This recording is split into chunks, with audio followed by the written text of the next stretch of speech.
Hello students, जो हमारा next जो टॉपिक है वो है limited liability partners, there relation and liability. देखो इसमें क्या है,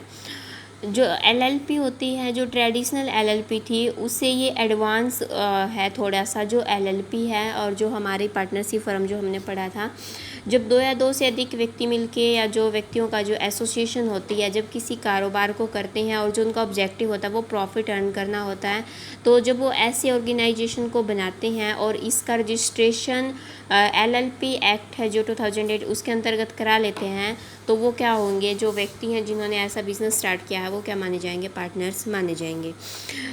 एलएलपी में जितने भी साझेदार उनके बीच में ठहराव होने पर जो होगा एग्रीमेंट जो उनके बीच में होगा तभी ये एग्जिस्टेंस में आएगी। और ठहराव में साझेदारों के जो अधिकार हैं उनका उल्लेख किया जाता है। अगर लिखित ठहराव नहीं है तो उनके जो अधिकार होंगे, जो कर्तव्य होंगे, तो उनको एक रूल फॉलो करना पड़ेगा। एलएलपी एक्ट 2008, इस एक्ट में 4 शेड्यूल हैं और जो फर्स्ट शेड्यूल है वो फर्स्ट शेड्यूल क्या डिफ़ाइन करता है कि पार्टनर्स के क्या राइट रहेंगे, इन पार्टनर्स के बीच में जो म्यूचुअल रिलेशन रहेगा वो किस टाइप का रहेगा। तो ये सारी चीज़ें फर्स्ट शेड्यूल में डिसाइड की हुई हैं। तो ये प्रोविज़न है वो लिखे हुए हैं। एलएलपी एक्ट का जो फर्स्ट शेड्यूल है उसको फॉलो करना पड़ेगा। अगर जो पार्टनर हैं एलएलपी बनाते हैं और कोई ऐसा जो लिखित में जो एग्रीमेंट है वो एग्रीमेंट नहीं करते। एलिजिबिलिटी क्या रहेगी यहाँ पे पार्टनर की, किसी सीमित दायित्व साझेदारी में जो रजिस्ट्रेशन होने पर जिन व्यक्तियों ने अपना नाम है ऐसे डॉक्यूमेंट में लिखवाया है इनकॉर्पोरेशन के टाइम की वो पार्टनर्स हैं, तो वो व्यक्ति क्या माने जाएंगे, पार्टनर माने जाएंगे। अन्य कोई व्यक्ति अगर पार्टनर बनना चाहता है तो एलएलपी का जो एग्रीमेंट है, ठहराव है, उसके अकॉर्डिंग वो क्या बन सकता है, इसका साझेदार बन सकता है। रिलेशनशिप ऑफ पार्टनर के बीच में क्या रिलेशन रहेंगे। एक सीमित दायित्व साझेदारी है, जो साझेदारी के साझेदारों के जो अधिकार होंगे, एक तो जो साझेदारी है ये पार्टनरशिप फर्म होती है उसके जो साझेदार हैं उनके अधिकार और कर्तव्य होंगे। एक जो पार्टनरशिप फर्म है और इसके पार्टनरशिप फर्म के साथ साझेदारों के अधिकार, एक तो पार्टनर्स के आपस में जो उनके अधिकार रहेंगे और एक तो फर्म के साथ उन पार्टनर्स के जो अधिकार होंगे, जो कर्तव्य होंगे साझेदारों के बीच में,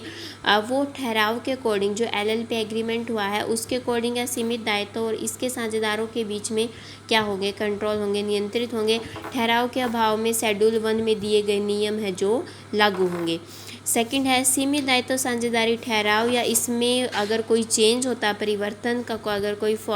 करना है तो निर्धारित पहले से ही फॉर्मेट डिसाइड होता है कि किस तरीके से चेंज किया जाएगा, कितनी फ़ीस रहेगी और उस फीस के साथ जो रजिस्ट्रार के पास है वो लिखित में वो फॉर्मेट है वो दाखिल करवाना पड़ेगा। जिन व्यक्तियों ने जब इनकॉर्पोरेशन हुआ था ऐसी एलएलपी का और डॉक्यूमेंट में अपना नाम दिया है, तो उन जिनके बीच में सीमित दायित्व साझेदारी के सम्मेलन से पूर्व ठहराव हुआ था,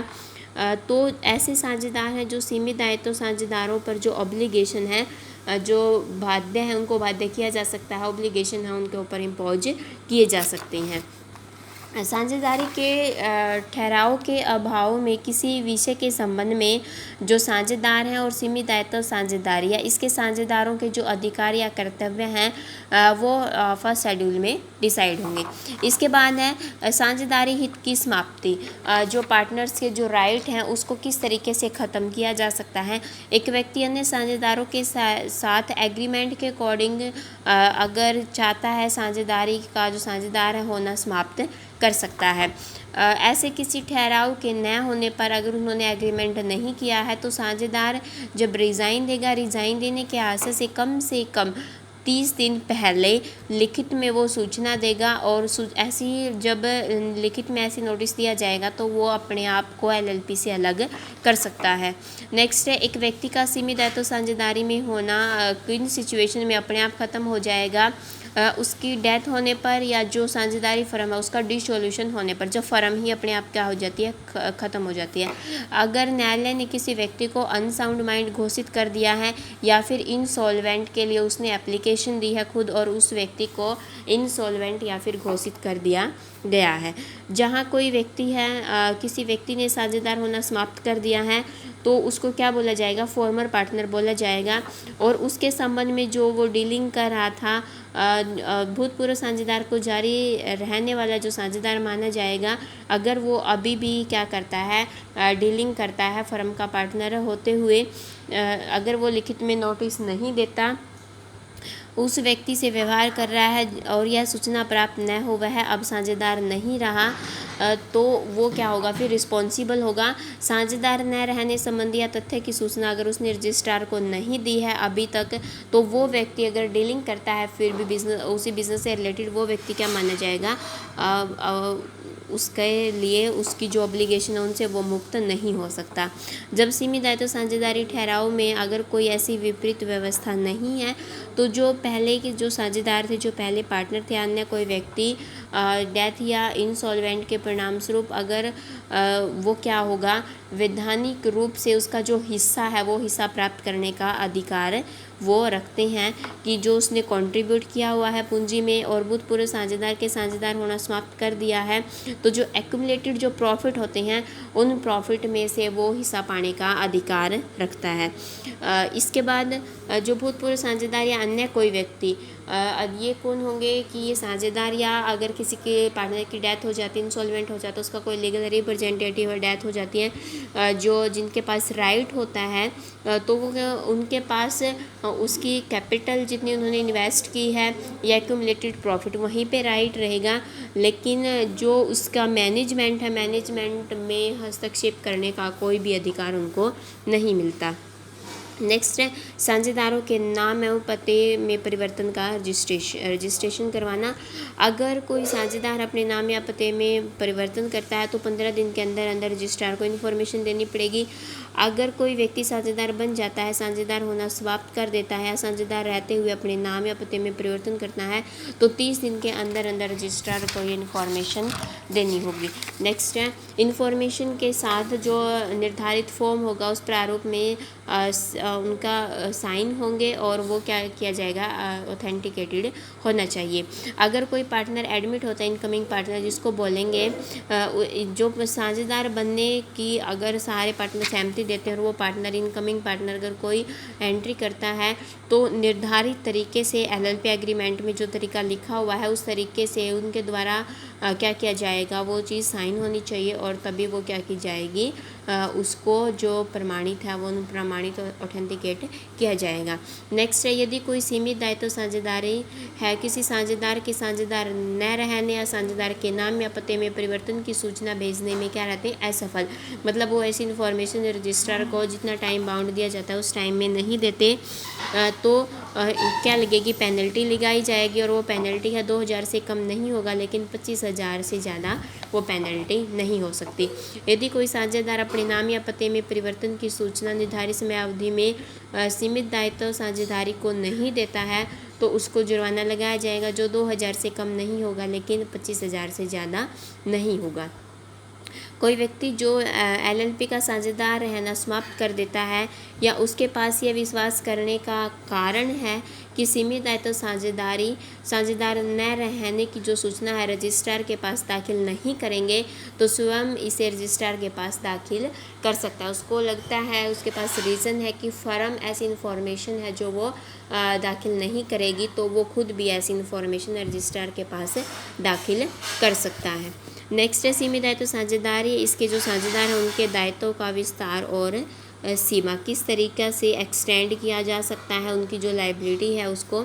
एक एलएलपी में किसी साझेदार के ऐसे कार्य के लिए बाउंड नहीं होगी जिसके लिए जो साझेदार है उसको अथॉरिटी नहीं थी। किसी पार्टनर को किसी कार्य के लिए दिक्कत किया नहीं था, फिर भी वो कार्य अगर कर देता है तो जो एलएलपी है वो क्या नहीं होगी, उसके लिए रिस्पॉन्सिबल नहीं होगी। किसी सीमित दायित्व साझेदारी है जो उत्तरदायी होगी। इसका कोई भी साझेदार सीमित दायित्व साझेदारी के कारोबार के दौरान अगर कोई ऐसा दोषपूर्ण कार्य करता है, तो मतलब ऐसे बिजनेस के दौरान अगर उसने ऐसा कार्य किया है। सीमित दायित्व साझेदारी में कोई भी जो दायित्व है, चाहे वह अनुबंध से उत्पन्न हुआ हो या कोई अन्य कारण हो, मुख्य रूप से जो एलएलपी है वो बाध्य वहाँ पे रहेगी। एलएलपी की जो देनदारियों हैं उसको इसकी संपत्ति से पूरा किया जा सकेगा।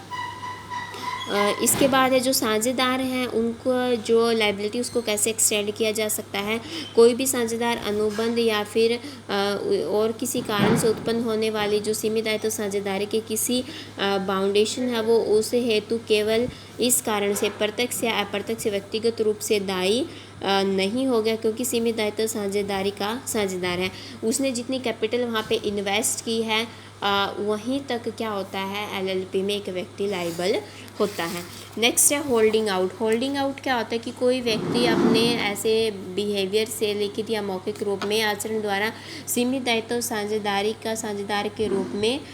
स्वयं अपना प्रतिनिधित्व अगर वो करता है, उसने इस तरीके से अपने आप को रिप्रेजेंट किया है जिससे सामने वाले को लगता है कि ये क्या है, एलएलपी का पार्टनर है, तो वो व्यक्ति क्या होगा, उस कार्य के लिए उत्तरदायी होगा जिसने ऐसे रिप्रेजेंटेशन पे विश्वास करके ऐसे पार्टनर को या ऐसे व्यक्ति को क्या दिया है, लोन अगर दिया है, उसने ऋण के रूप में पैसा दिया है, तो सीमित साझेदारी को अगर उसने लोन दिया वही व्यक्ति क्या रहेगा, फिर लाइबल रहेगा। नेक्स्ट है फ्रॉड के केस में जो अनलिमिटेड लाइबिलिटी है वो किस तरीके से रहेगी। जब सीमित दायित्व साझेदारी या इसका साझेदार है कोई भी अपने लेनदार या अन्य किसी व्यक्ति के साथ क्या करते हैं, फ्रॉड करते हैं, तो इस केस में क्या होगा कि वही व्यक्ति वैसे रिस्पॉन्सिबल रहेगा, जो पार्टनरशिप फर्म होती है उसको लाइबल नहीं बनाया जा सकता। लेकिन पार्टनरशिप फर्म कब लाइबल नहीं हो सकती, अगर वो ये साबित कर दे कि इस व्यक्ति के ने जो कार्य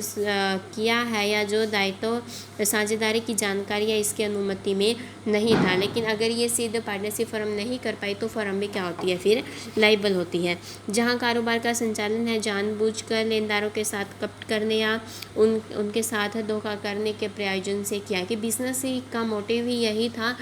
कि क्रेडिटर के साथ क्या करना है, धोखा करना है, तो यहाँ पे ऐसे व्यक्ति को या जो डायरेक्टर है जो संचालन करता है ऐसे बिज़नेस का, उसको कम से कम 2 साल का कारावास और कम से कम 50,000 जुर्माने से दंडित किया जा सकता है। इस राशि को 5 लाख तक बढ़ाया भी जा सकता है। जहाँ किसी सीमित दायित्व साझेदार या इसके साझेदार या दूसरे किसी कर्मचारी ने कारोबार के संचालन में कोई कपटपूर्ण कार्य किया है, तो ऐसी दशा में आपराधिक दायित्व के अतिरिक्त सीमित दायित्व साझेदारी या कोई ऐसा साझेदार या कर्मचारी ऐसे किसी की क्षतिपूर्ति करने के लिए जिम्मेदार होगा जिसे ऐसे कार्य से क्या होती है, हानि होगी। लास्ट है जुर्माने का परित्याग करना। अगर कोई पेनल्टी लगती है, जो न्यायालय है वो एलएलपी के किसी साझेदार या कर्मचारी पर लगाई गई जो पेनल्टी है उसको घटा सकता है, परित्याग कर सकता है, छोड़ सकता है, अगर वो सेटिस्फाई हो। किस तरीके से कि ऐसे साझेदार या कर्मचारी ने सीमित दायित्व साझेदारी की इन्वेस्टिगेशन के दौरान क्या है, जो जानकारी है वो क्या उपलब्ध करवाई है। जब साझेदार या कर्मचारी द्वारा दी गई जो जानकारी है इस अधिनियम के अंतर्गत या अन्य किसी अधिनियम के अंतर्गत एलएलपी जो पार्टनर या कर्मचारियों को दोषी करती है। सीमित दायित्व साझेदारी किसी भी साझेदार या कर्मचारी को इस कारण से सेवा मुक्त डिस्चार्ज कर सकती है, डिमोट कर सकती है, सस्पेंड कर सकती है कि या अन्य किसी प्रकार से भेदभाव किया जा सकता है क्योंकि उसने न्यायालय या न्यायाधिकरण को जानकारी उपलब्ध कराई थी। तो सीमित दायित्व साझेदारी किसी कर्मचारी के साथ ऐसा नहीं कर सकती अगर उसने कोर्ट को ऐसी कोई इन्फॉर्मेशन उपलब्ध करवाई है तो।